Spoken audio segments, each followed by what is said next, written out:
Infrastructure as a service, container as a service, or platform as a service. And this is, you can think of, you need to understand the basic concept about it because you are going to deploy your applications onto cloud environment. Okay. So the first one is infrastructure as a service. Traditionally, we call it as IaaS,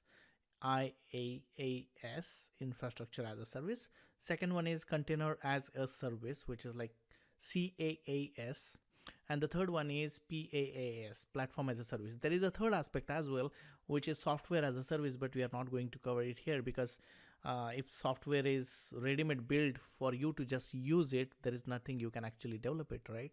So let's go ahead and get into infrastructure as a service. If you look at traditionally, infrastructure as a service is do it on your own, right? um, you have virtual machines or the virtual environment. You can launch an operating system or virtual machine in it, and then you install whatever platform you want it, whatever runtime you want it, and you just deploy your application and start running it. The only component which is like actual hardware or physical hardware is taken care by the cloud providers and networking around it. Platform as a service, you can think of, you will have a platform wherein you can deploy your applications, and this is additional layer or additional suitability for you to use it. As an example, Google App Engine, right? It's a platform as a service. You can just push your code and your code will start running. So all the infrastructure component, including your applications, including your platform, will be taken care by Google. The third one is the container as a service. So you can think of, you can just take your containers, maybe it's like Docker containers, and you can just deploy it in your public cloud environment, and that is a container as a service. Auto scaling advantage, and this is the point, I don't know why they have added it here along with the same line, but you can think of how you can scale these individual services. If you look at infrastructure as a service, platform as a service, or container as a service, if your traffic gets increased, how you can auto scale the infrastructure component around it. We are going to get into details about it, but the core concept for you to understand here is, typically you may have one application. Consider a case like Udemy as an application, right? Or any your mail applications, or your own website, company website. If that particular website is customer facing and customers are using it, when customers are using it, you will need more and more resources.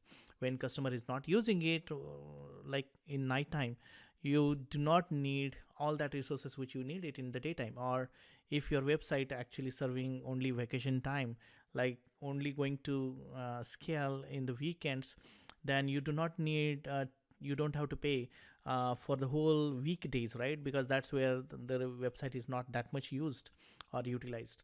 So that's where the auto scaling concepts comes in. And that concept is, as an example, if you are using a virtual machine on the cloud environment or the computer in the cloud environment, you can increase the number of instances which your application is running inside those virtual machine environment, defining your auto scaling policies. And if your traffic goes or increases, you will have additional virtual machines launched running your application, so that the performance is not hampered that much. In case of, say, platform as a service, there are like Google App Engine. That platform, you don't have to do anything. It scales automatically. You just deploy your code and your code is available for customer to use it. When there are more and more people using it, then it scales automatically. A container as a service, it goes in the similar fashion. You can either take Kubernetes as an engine, or you can consider deploying your container into virtual machine, right? It goes in the same fashion.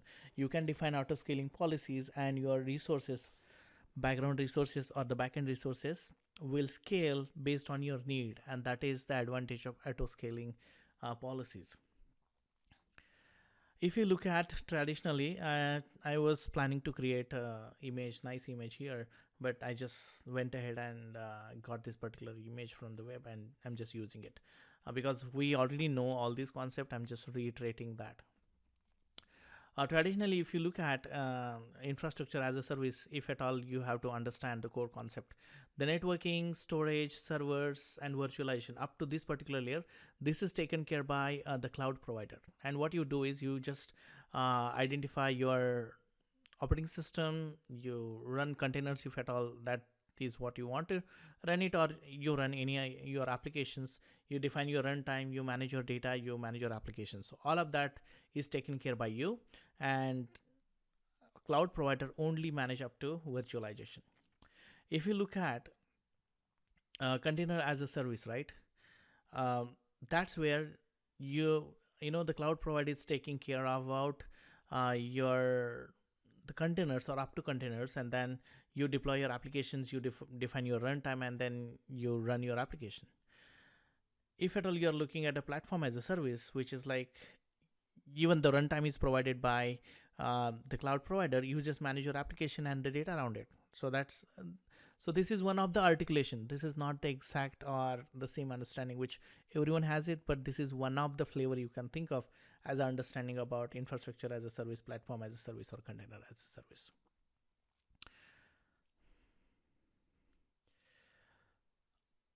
These are not only three as a service available in the market.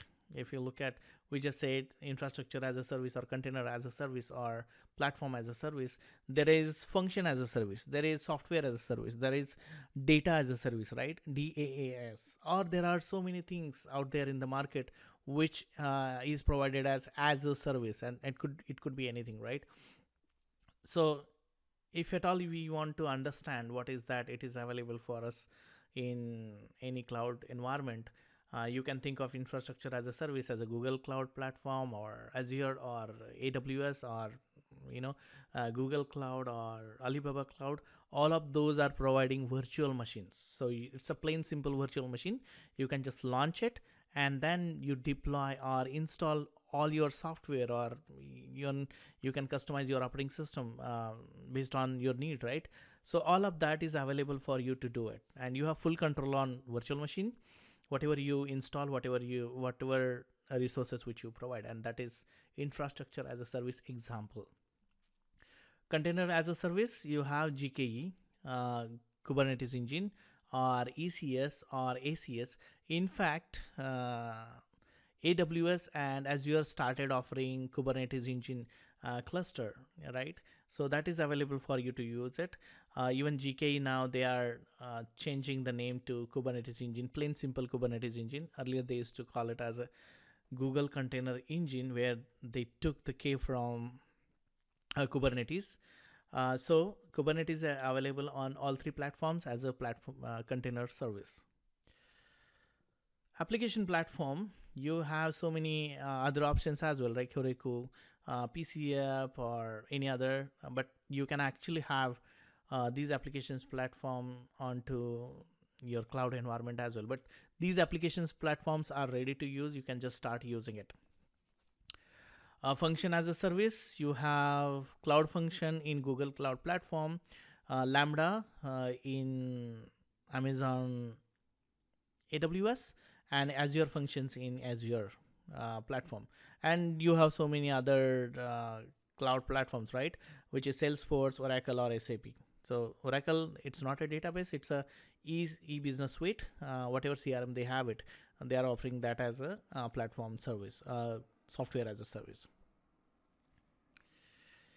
If you look at how your activity or engagement runs from your infrastructure as a service, like what you own more towards when you have VM as infrastructure or the infrastructure service, and your responsibility reduced or operations gets reduced when you look at more and more towards the serverless environment. So if at all there is a virtual machine, you manage most of its component, the software which runs inside it.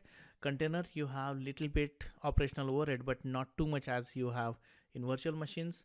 Managed platform or the serverless environment like Cloud Function or App Engine, you are actually deploying your code and running your code. In flexible environment, you can deploy your container as well, and you can access the VM as well. But as you go this side, majority of the things is managed by Google. If you are towards virtual machine infrastructure or infrastructure as a service, you have to manage so many things, or you can think of, that's the power, right? You get to manage so many other things which you don't have it in the serverless environment. That's it as an overview for infrastructure as a service, container as a service, or platform as a service. If you have any questions, let me know. Otherwise, you can move to the next lecture, which is portability versus platform specific design. Thank you.